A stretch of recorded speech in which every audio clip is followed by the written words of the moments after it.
Histórico discurso del presidente Javier Milei en la conferencia El Renacer de la Libertad en Argentina y el Mundo. En este discurso, el presidente de la nación destacó los logros obtenidos en su gestión, a pesar de contar con pocas herramientas para mejorar la situación de país, tanto en el ámbito económico, como en la seguridad y la búsqueda de inversiones extranjeras que potencien la generación de empleo privado en el territorio nacional. Acto seguido, hace uso de la palabra el señor presidente de la Nación, doctor Javier Milei.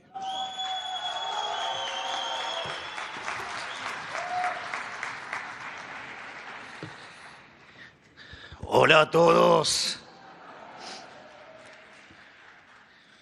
Necesito más luz acá. ¿Puede ser?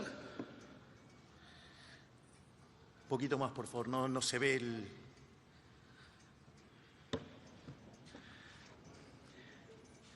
Gracias. Bueno, en primer lugar, quiero agradecer al queridísimo amigo Agustín Echevarne, director de la Fundación Libertad y Progreso, y a Peter Gotler, presidente del Cato Institute, por permitirme hablar en este encuentro hoy, compartiendo programa con intelectuales de renombre en el medio académico liberal, a quienes he estudiado y admirado durante años. Quiero comenzar refiriéndome un poco al momento que enfrenta la Argentina y a la titánica tarea política, económica y cultural que estamos emprendiendo desde el Gobierno Nacional. Habiéndose cumplido hace pocos días, 6 meses del inicio de nuestro mandato, quiero detenerme un momento en remarcar el tamaño de la hazaña que estamos llevando adelante el ministro Caputo y su equipo, porque a veces uno escucha a algunos políticos o analistas económicos y por lo que dicen parecería que vivieran en otro país, parecería que viven en Narnia. Así que vamos a poner brevemente en perspectiva el trabajo de nuestro equipo económico. En diciembre recibimos como herencia déficit gemelos por 17 puntos del PBI, una brecha cambiaria de 3-1 entre el dólar paralelo y el oficial y un sobrante monetario similar al de la previa del Rodrigazo. Un Estado endeudado casi al borde del default, precios que viajaban ya al 1,5% diario y que conjugados con la deuda del Banco Central nos llevaba camino a una hiperinflación, con el agravante de contar con indicadores de pobreza mucho peores que en la antesala de cualquier otra crisis de nuestra historia. O sea, en buen romance, recibimos un cuadro de situación peor a la previa de la herencia del Rodrigazo en términos de desequilibrio monetario, una situación en el Banco Central muchísimo peor que la que había en los inicios del 89, previo a la hiperinflación de Alfonsín, y con indicadores sociales que eran aún peores que los que teníamos en el 2001. Es decir, estábamos frente a lo que iba a ser la peor crisis de toda la historia argentina. Y vale la pena también decirlo, que el gobierno que se iba tenía conciencia de ello, especulaba con que nuestra posición libertaria decidiera abrir todo de manera instantánea y esto es interesante porque habían pasado todos los pasivos remunerados a un día, con un desequilibrio de stock fenomenales, la deuda de las IRAs por 50.000 millones de dólares, la deuda por los dividendos, deuda en peso venciendo por el equivalente a 90.000 millones de dólares, 25.000 millones de dólares de deuda externa por vencer con organismos multilaterales con el acuerdo con el fondo caído. Un gobierno que además, a lo largo de los 4 años, emitió por el equivalente de 28 puntos del PBI, pero de esos 28, 13 los emitió durante el último año. Y hay que decírselos en la cara. Ellos esperaban que nosotros liberáramos todo, ignorando la dinámica de los stocks, y que todo estallara tal que nos tiraran la gente a la calle. No descarten que, digamos, la metodología de ellos de tirar muertos en la calle, ir por los saqueos, cosa que algunos periodistas promueven desde sus espacios, claman por libertad de expresión, pero están llamando a cometer delitos, lo cual también es un delito.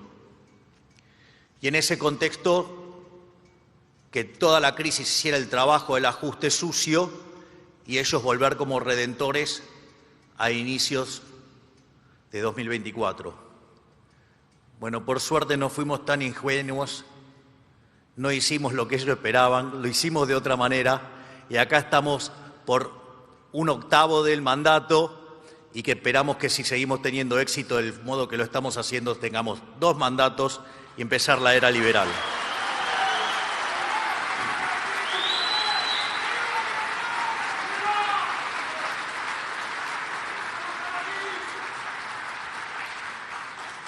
En solo 6 meses de gestión frenamos en seco el financiamiento del Tesoro con emisión monetaria. Hicimos el ajuste del gasto público más grande de la historia de la humanidad y logramos el primer trimestre con superávit fiscal y financiero en el sector público nacional luego de 20 años. En ese contexto, además, bajamos sistemáticamente las tasas del central y estamos desactivando la bomba de deuda en pesos, incluso en un contexto de alta inflación, a pesar de lo que muchos decían que no se podía. Quiero también ahí mencionar, porque esto es importante, cuando nosotros hablábamos del ajuste que íbamos a hacer, decían que era imposible. Algunos caraduras que decían que no se podía ajustar más que un punto del PBI, cuando nosotros hicimos el ajuste del Tesoro, nosotros esperábamos alcanzar el equilibrio financiero a lo largo del 2024 y lo logramos en el primer mes de gestión. Entonces dijeron que lo habíamos hecho de manera con cosmética contable. Digo, cosmética contable para ajustar 5 puntos del PBI es bastante difícil. Pero esos mismos que decían que no podíamos ajustar más que un punto, después se encontraron con que no solo tuvimos superávit financiero en enero, tuvimos superávit financiero en febrero, tuvimos superávit financiero en marzo, tuvimos superávit financiero en abril, en mayo y vamos a terminar el primer semestre con superávit.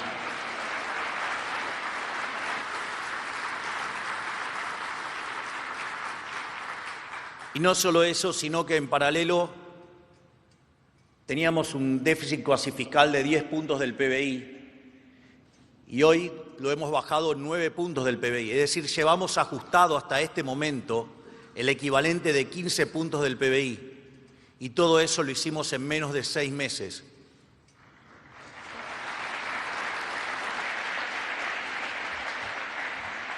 Muchas veces me causa como gracia también cuando dicen, no, pero dijo que iba a bajar los impuestos y los subió. Y la pregunta es, ¿qué creen que es el señoriaje? El señoriaje es una estafa. Estamos achicando el señoriaje 15 puntos del PBI. Le estamos devolviendo a la gente 15 puntos del PBI.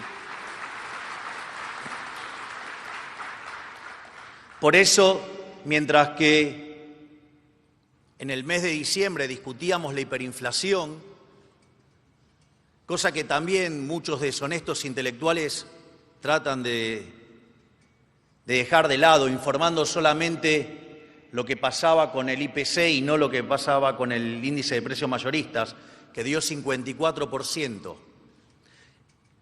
Y ese número anualizado da 17.000. La inflación mayorista de abril fue del 3,4%, lo cual anualizado da 50%. Entiendo que 50% es una aberración,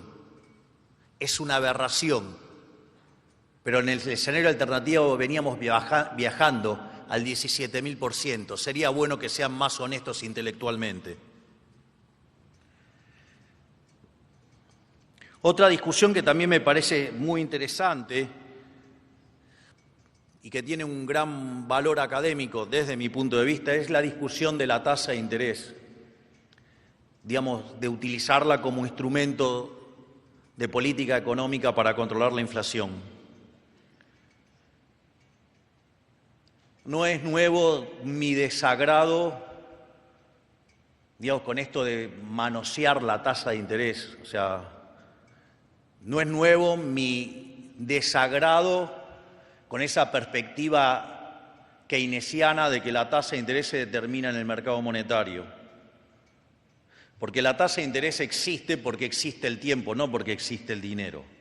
Existe porque existe el tiempo y existe con, digamos, individuos que están dispuestos a pasar consumo del presente al futuro, a ahorrar, y hay individuos que están dispuestos a pasar la producción del presente al futuro, o sea, a invertir. Y por ende la tasa de interés es un mecanismo de coordinación intertemporal, no el resultado de andar imprimiendo papelitos de colores.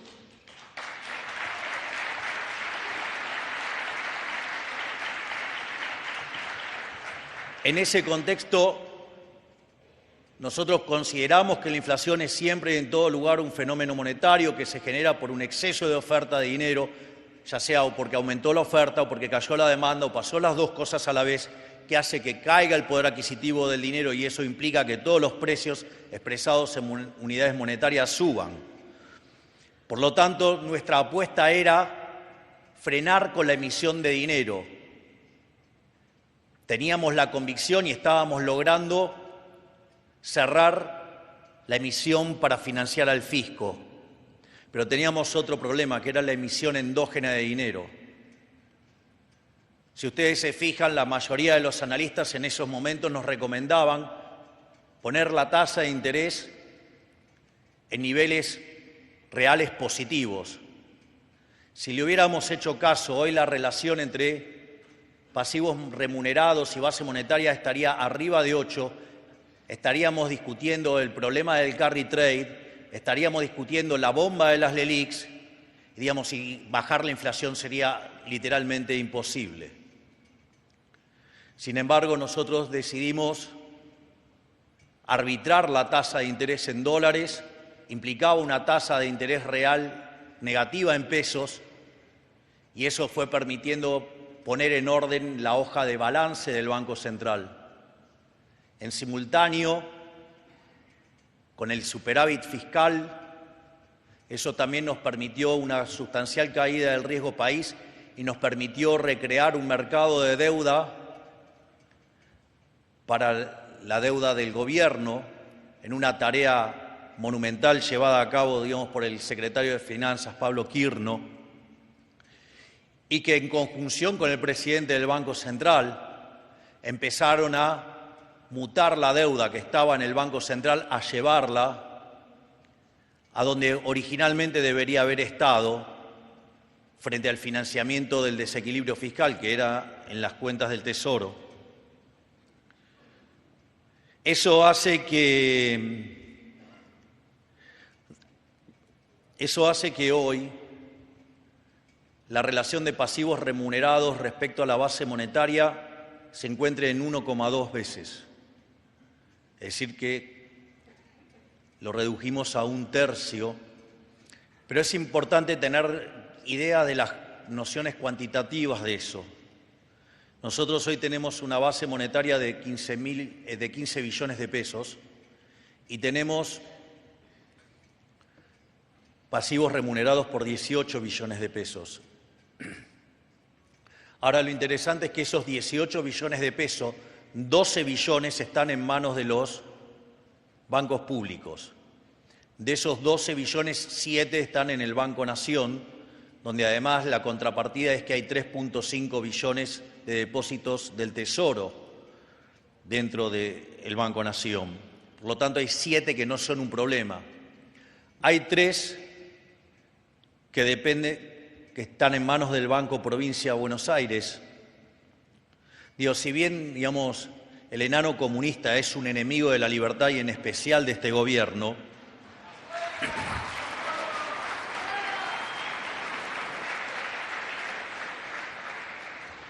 el hecho de que tenga déficit fiscal hace que use al Banco Provincia como mecanismo de financiamiento y tiene la posición tan exigida en liquidez que no la puede mover de ahí. Y lo que queda, básicamente, la gran parte está con el gobierno de la ciudad. Por lo tanto, el problema verdadero que enfrentamos son 6 billones de pesos. y piensen que hemos tenido en alguna de las colocaciones ofertas por 18 billones de pesos. Es decir, que el problema de los pasivos remunerados, ese problema de emisión endógena, lo tenemos prácticamente acorralado.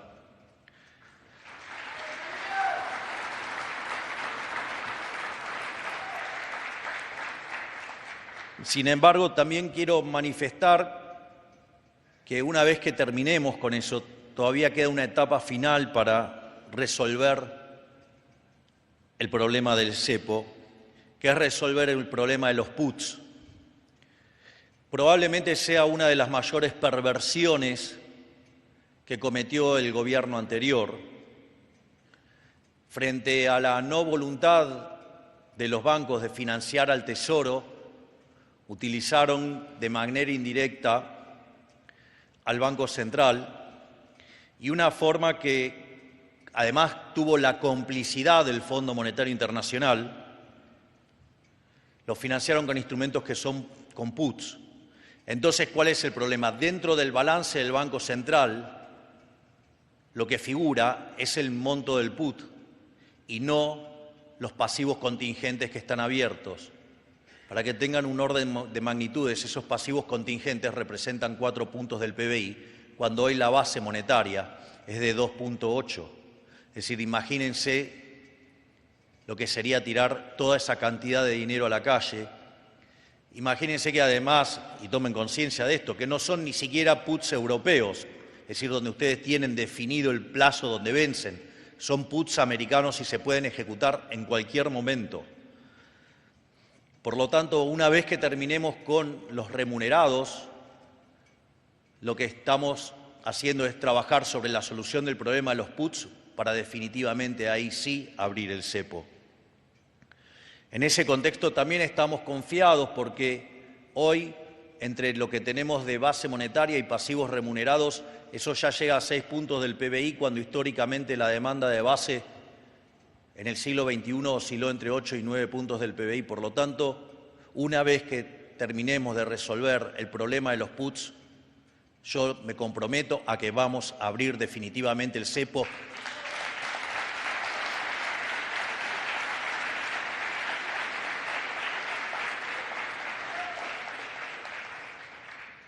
Entonces, dichas estas referencias, tanto en el plano fiscal como en el plano monetario, es decir, producto del ancla fiscal y el ancla monetaria, la inflación está bajando de forma contundente desde hace 5 meses. Es más, en pocos días se conocerá el dato de inflación correspondiente a mayo y todo indica que estará por debajo de los 5 puntos. O sea,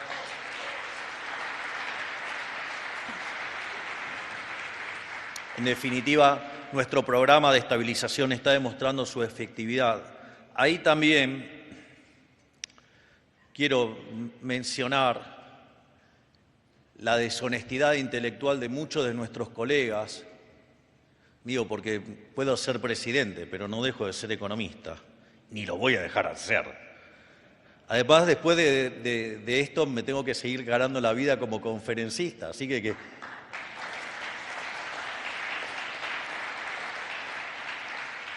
por eso renuncié a mi jubilación de privilegio, para que quede claro que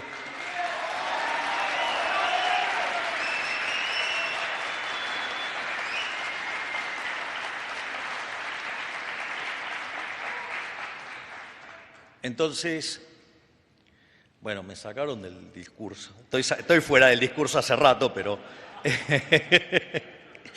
bueno, nada, voy a seguir. Pero, ¿qué es a mí lo que me parece es el tema de la deshonestidad intelectual de nuestros colegas?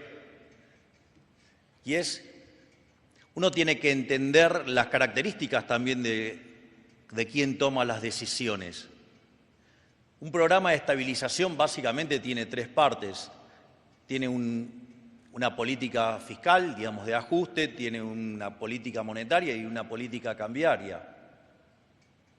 Obviamente que, fruto de que nos lavaron el cerebro durante más de 100 años con políticas socialistas y dirigistas, creen que tiene que haber cosas sectoriales, que hay que controlar los precios, que hay que manejar la dinámica de tal precio, que hay que controlar el otro. muchachos, soy liberal libertario, yo no voy a hacer ese tipo de porquería, yo creo en la libertad, no creo, digamos, que los políticos son dioses.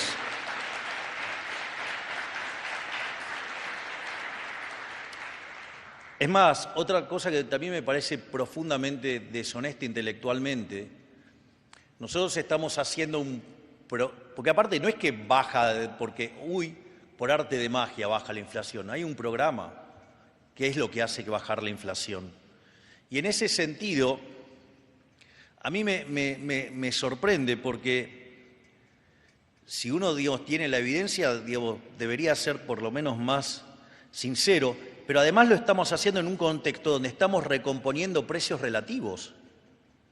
Por lo tanto, digamos, cuando uno quiere mirar la inflación, ok, no les gusta mirar los mayoristas porque prueba que se equivocaron y que las cosas están funcionando mucho mejor de lo que esperaban, ok, lo entiendo, pero cuando van a mirar la inflación, digamos, lo más honesto intelectualmente sería mirar la núcleo, la core. Pero no importa, que sigan negando los logros, obvio que no la ven.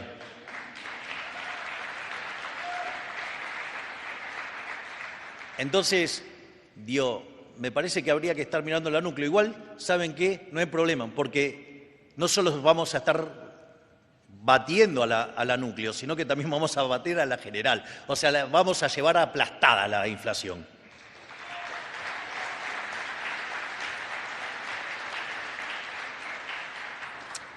Y como si esto fuera poco, hemos gobernado estos primeros 6 meses del año cuesta arriba, gestionando la peor herencia de la historia y sin el poder legislativo ni los instrumentos con los que todos los gobiernos antes que el nuestro han contado.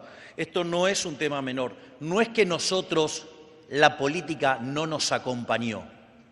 La política, desde antes de asumir, nos ha puesto palos en la rueda. Nos pusieron palos en la rueda terminando de romper la hoja de balance del Banco Central. Y nos ponen palos en la rueda cada uno de los días que intentamos gobernar. Pero ¿saben qué? Todo esto está probando que las ideas de la libertad son más fuertes, porque a pesar de la casta inmunda política, lo estamos logrando, estamos venciendo la inflación.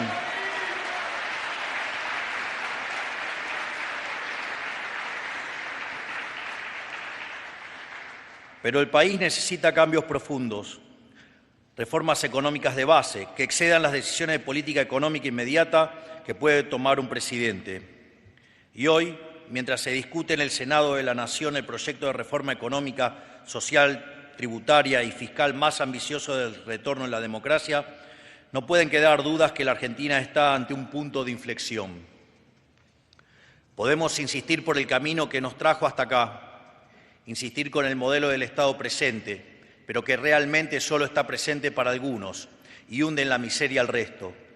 Podemos insistir con el modelo del gasto desbocado, del interior productivo drenado y ultrajado por la política desde Buenos Aires, de la presión impositiva asfixiante, de la deuda, de la emisión monetaria, del desaliento de la actividad económica y de la burocracia que entorpece todo.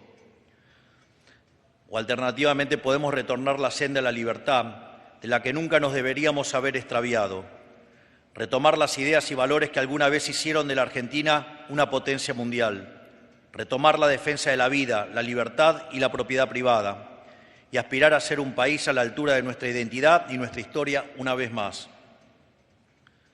Lo malo es que hemos perdido mucho tiempo, perdimos el tiempo de un siglo. Hace 100 años que dilapidamos el stock de recursos, riquezas y ventajas que nuestra edad dorada nos legó. Lo dilapidamos al servicio de la nada, al servicio de quimeras. Pasamos de ser potencia a ser un país de resultados mediocres, a pesar de que nuestro pueblo no es mediocre, es excepcional. El modelo de la justicia social y del Estado presente ató de manos y sumió en la miseria a un pueblo excepcional, y este tiempo lamentablemente nunca lo vamos a poder recuperar. Lo bueno es que la sociedad argentina, por primera vez en años, se movilizó para exigir un vuelco en una dirección radicalmente distinta. Eligió como presidente a alguien que en campaña se asumió y se animó a decir verdades que cualquier otro político hubiera ocultado con pudor.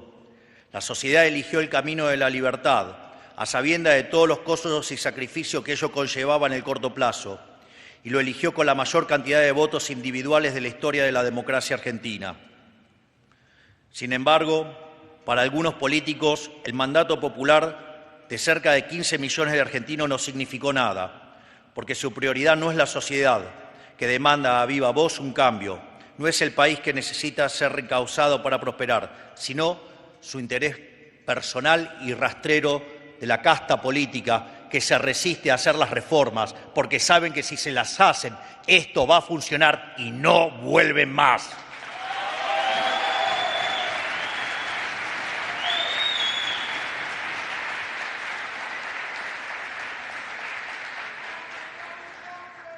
Por eso, a 6 meses de haber asumido nuestro gobierno, aún hacen lo imposible para que nuestro programa no prospere.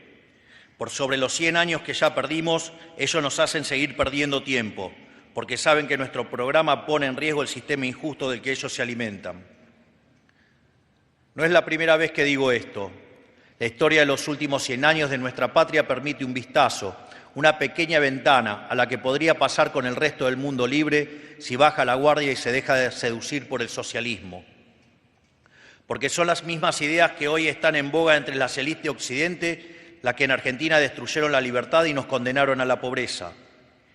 Ideas que posiblemente en algunos casos salen de una causa noble, que es darle asistencia al más débil o al que menos tiene, pero que tiene un vicio en la raíz, que es la intervención estatal como instrumento para impartir justicia social. Tienen que entender que la caridad es buena, pero si se hace con el bolsillo propio. Como decía Rothbard, es increíble lo infinitamente caritativo que puede ser la gente cuando el bolsillo que paga es de otro.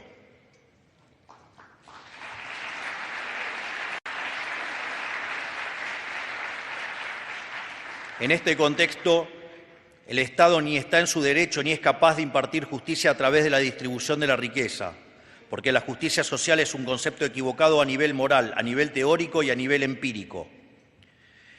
En el plano moral, porque todo acto de distribución supone el acto de coacción previa, que es confiscarle sus bienes a un privado, que son suyos por derecho natural, lo cual significa que el Estado es una organización criminal y violenta, en tanto se financia con una fuente coactiva de ingresos llamada impuestos. En el plano teórico, porque por definición, a mayor intervención estatal, menos libres son los mercados y peor funcionan, produciendo miseria en vez de riqueza. Como decía Hayek, cada vez que el Estado interviene genera un resultado peor a que si no se hubiera entrometido. ¿Por qué? Porque la intervención estatal introduce distorsiones en el sistema de precios, impide el correcto cálculo económico y, en consecuencia, anula lo que Hayek llamaba el correcto funcionamiento del mercado como proceso de descubrimiento. Esto es, en la búsqueda constante por competir en el mercado, el capitalista encuentra el rumbo correcto. Pero esto solo puede ocurrir en un sistema de precios libres que extraigan y transmitan mejor la información acerca de las cantidades de qué bien o de qué servicios son demandados y a qué precio. El colectivismo, al inhibir este proceso de descubrimiento y al dificultar la apropiación de lo descubierto, ata al emprendedor de las manos y le imposibilita producir mejores bienes y ofrece mejores servicios a un mejor precio. Y por último, como si todo esto no alcanzara, también está a la vista la evidencia empírica de la inferioridad del socialismo. Si miramos los índices de libertad económica, los países más libres tienen un PBI per cápita 12 veces más grande que los reprimidos. E incluso los habitantes del decil más bajo del sistema libre viven mejor que el 90% de la población de los países reprimidos. O sea que el capitalismo de libre empresa es superior al socialismo incluso en la principal tarea que presume el socialismo hace mejor, que es ayudar a los relegados. Lo que está a la base de todo esto es que hay una relación directa y probada entre represión y miseria por un lado y por el contrario hay una relación probada entre libertad y prosperidad. Y las ideas socialistas son fundamentalmente incompatibles con la prosperidad, precisamente porque son incompatibles con la libertad. Son incompatibles la anulación de la competencia con la defensa del mérito y del esfuerzo. Son incompatibles el control burocrático con la creatividad y la innovación. Son incompatibles la distribución dirigida con la generación de riqueza. Y en el fondo, son incompatibles un Estado grande con atribuciones amplias que se mete en cada uno de los asuntos privados de la gente, con tener una sociedad libre, creativa y pujante que pueda generar la riqueza para sí y para las futuras generaciones. Hoy parece que la Argentina y buena parte del mundo libre giran en direcciones contrarias. Mientras algunas potencias de Occidente se olvidan las normas básicas que trajeron la prosperidad de la que gozaron en las últimas décadas, la Argentina se reencuentra con esas ideas y valores y vuelve a apostar por el modelo de la libertad. Mientras los países desarrollados se vuelven pesados en regulaciones y en imposiciones injustificadas, nosotros quitamos las regulaciones que desde hace décadas atan de las manos a nuestro pueblo e invitamos a los capitales del mundo a cooperar con la Argentina, porque entendemos la actividad económica libre como el acto de cooperación más natural que tiene la especie humana. Esto es, en Argentina nos estamos reencontrando con las ideas que hicieron del Occidente moderno la hazaña civilizatoria y de desarrollo económico más grande de la historia humana. Y queremos ser un refugio para quienes defienden y viven estas ideas a lo largo y a lo ancho del planeta. Siempre hubo una puja entre quienes innovan y quienes regulan, entre quienes generan y quienes confiscan, entre quienes exploran el territorio y quienes luego dibujan los mapas y trazan los límites. O sea, siempre hubo y habrá una puja entre el privado y el Estado. Hoy, en el sector tecnológico, que es el sector más dinámico de la economía global, esa puja es palpable. Los grandes visionarios del sector huyen de las regulaciones que les buscan imponer la dirigencia política global infectada de socialismo. Yo les digo hoy a ustedes lo que ya le he dicho a estos actores en persona. Esta Argentina está del lado del sector privado, no del Estado. Está del lado de los que trabajan, de los que comercian, de los que se esfuerzan. Está del lado de quienes arriesgan, invierten, innovan.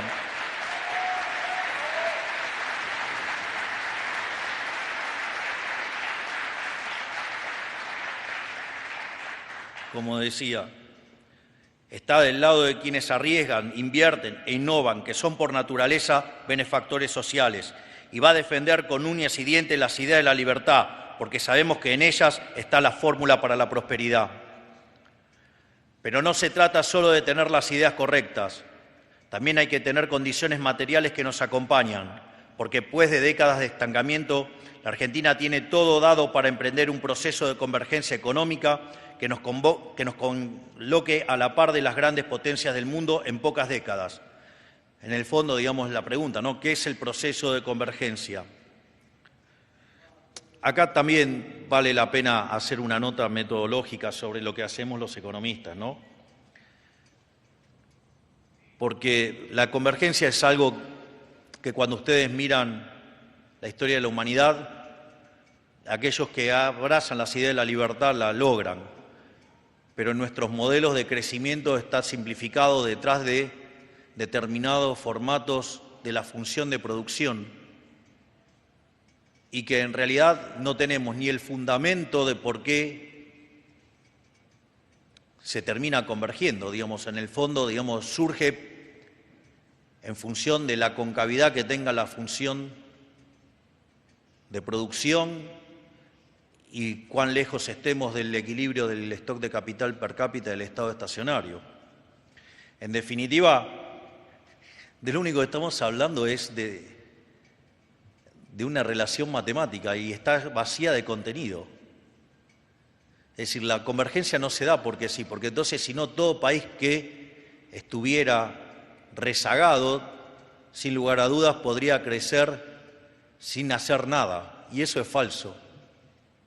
Por eso yo enfatizo tanto en dos trabajos, en el trabajo de Hayek y en el trabajo de Locke, que es sintetizado por Israel Kirzner, ¿no? Esta idea del mercado como proceso de descubrimiento y el principio de apropiación de Locke, en un contexto donde se respeten los derechos de propiedad. O sea, si ustedes hacen eso, la convergencia se va a dar, porque hay un montón de cosas que había que descubrir y ya las descubrieron otros. Y es por eso que a lo largo de la historia de la humanidad cada vez se necesitan menos años para duplicar el PBI per cápita.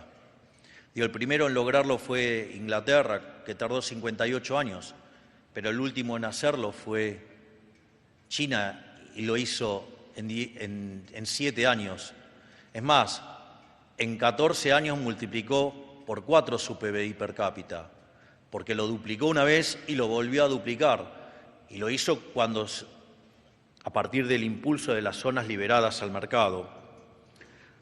Entonces, no es que la convergencia es algo que se va a dar de modo tautológico por la forma que tiene la función de producción, que además no tiene contrapartida empírica.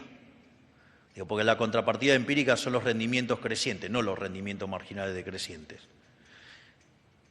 Y ahí la clave, justamente, es qué es lo que está de fondo. Y lo que está de fondo son las ideas de la libertad.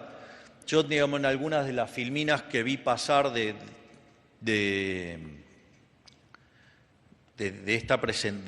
esta conferencia, por ejemplo, mostraba la relación entre el PBI per cápita entre los países libres y los reprimidos.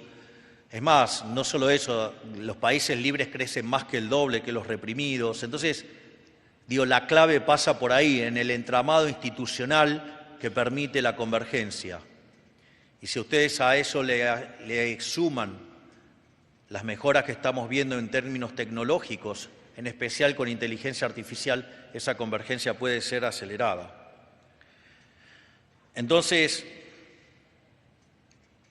la Argentina tiene hoy de prosperar nuestra reforma la oportunidad de iniciar este proceso de convergencia para alcanzar niveles de vida similares a los países más desarrollados de la Tierra. Más o menos para que se den una idea,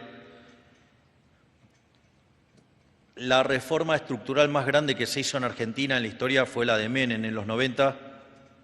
La reforma que nosotros estamos enviando en la ley bases es 5 veces más grande que esa. Y si ustedes le suman el DNU, el cual aún sigue en pie, estamos haciendo reformas estructurales 8 veces más grandes que lo que fue la reforma más grande de la historia argentina. Y después vienen los caraduras a decir que no hay plan.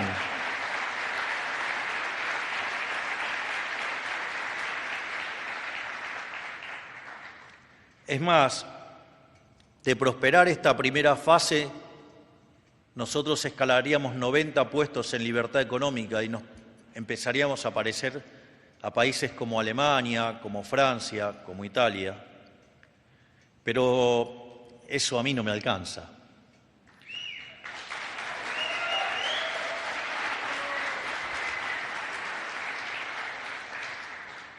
Uno podría pensar en Irlanda, salvo lo que está haciendo en este momento, que hizo que con las reformas pro mercado, de ser el país más miserable de Europa, hoy tiene un PBI per cápita 50% mayor que el de Estados Unidos.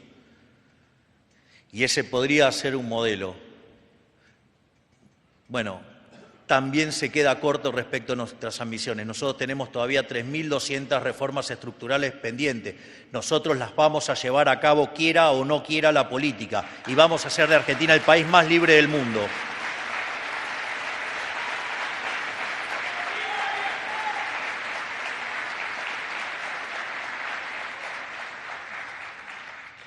Y después están las cuestiones, digamos, de la coyuntura también, ¿no?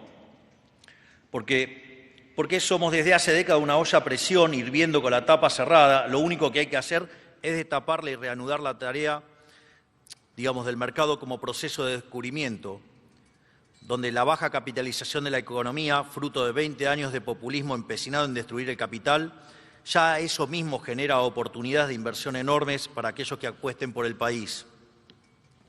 Así, reduciendo el déficit, reduciendo la carga impositiva sobre la actividad económica, defendiendo a rajatabla los derechos de propiedad, haremos de alcanzar el desarrollo deje de ser un sueño para volverse una realidad.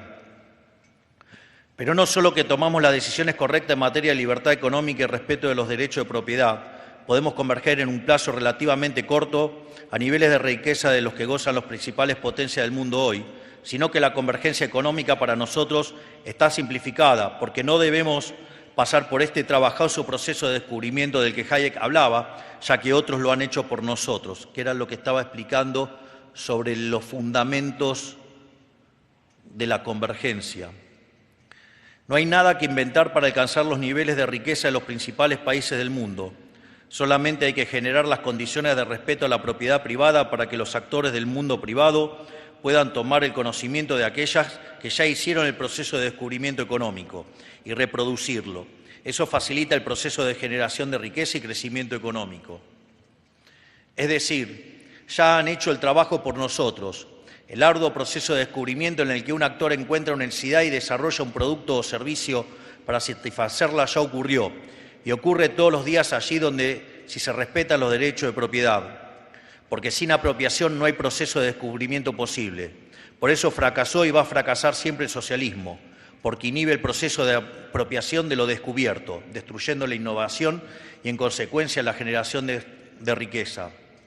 Por esta razón, por el hecho de que el privado aprende del proceso de descubrimiento de terceros, es que el crecimiento económico a nivel global se viene acelerando hace más de 100 años y cada vez se acelera más. Si a esto le sumamos las herramientas tecnológicas con las que contamos hoy, como por ejemplo la inteligencia artificial, ese proceso de convergencia económica para alcanzar los niveles de vida de los países desarrollados puede ser incluso mucho más corto de lo que creemos. Todo esto implica que en una sola generación la Argentina podría pasar de ser un país pobre a un país de los países más importantes del mundo. Lo único que necesitamos es volver a abrazar las ideas de la libertad, defender la vida y defender la propiedad.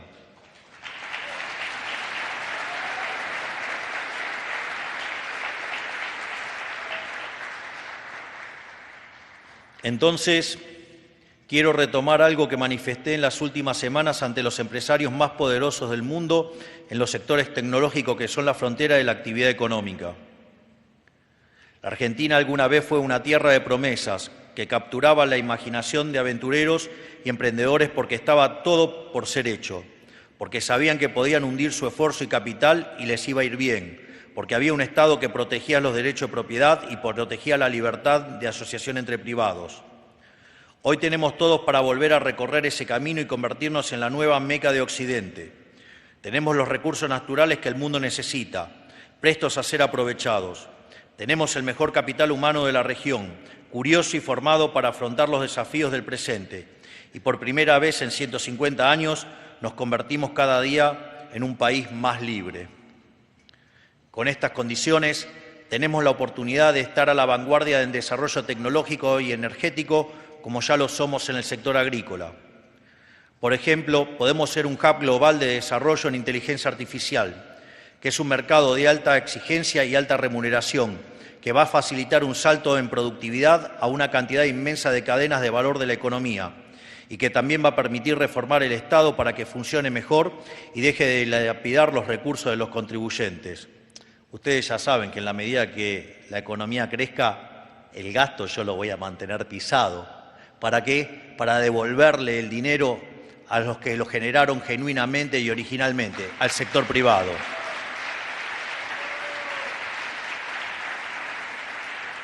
En este sentido, tenemos la obligación de aprovechar esta oportunidad. Se lo debemos a los argentinos de bien, demostrarle que su esfuerzo es para algo, que al trabajo y al sacrificio le corresponde una mejora en su calidad de vida. Quiero recordarle a los argentinos lo que después de acumular fracaso tras fracaso nos olvidamos, pero que el resto del mundo conoció durante los últimos 100 años, que la libertad económica trae prosperidad, y trae prosperidad para todos, no solo para algunos.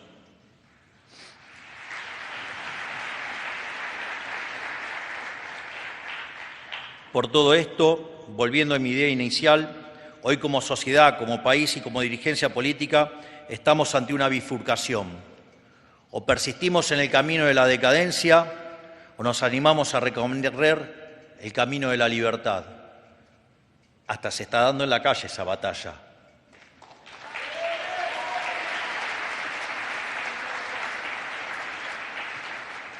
Afortunadamente tenemos una gran ministra de Seguridad y que está poniendo la calle en orden como prometimos en campaña.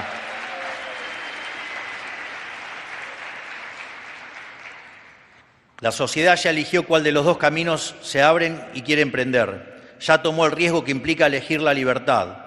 Y desde la presidencia estamos emprendiendo ese rumbo con las herramientas con las que contamos.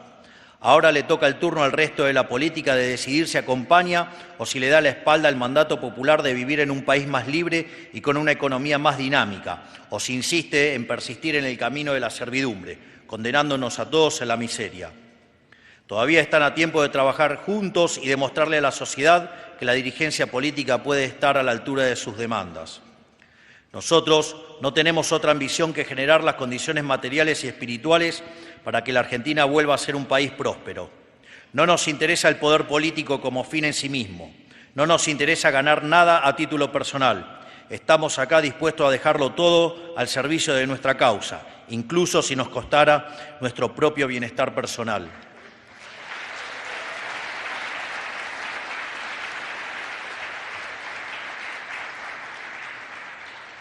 Si logramos generar la estabilidad necesaria para reactivar la actividad económica, si logramos abrirle el paso a la libertad, si logramos retirar el Estado lo necesario para que la sociedad pueda florecer, habremos tenido éxito, porque la actividad económica libre redundará en beneficios para el común de la sociedad.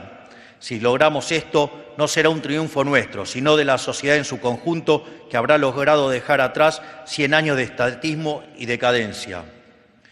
Por eso, mientras transitamos el camino a aquella nueva Argentina, les agradezco a todos ustedes por estar aquí. Dios bendiga a los argentinos y que la fuerza del cielo nos acompañe. ¡Viva la libertad, carajo! ¡Viva la libertad, carajo! ¡Viva la libertad, carajo! Muchas gracias. Señoras y señores, han sido las palabras del señor presidente de la Nación, el doctor Javier Milei.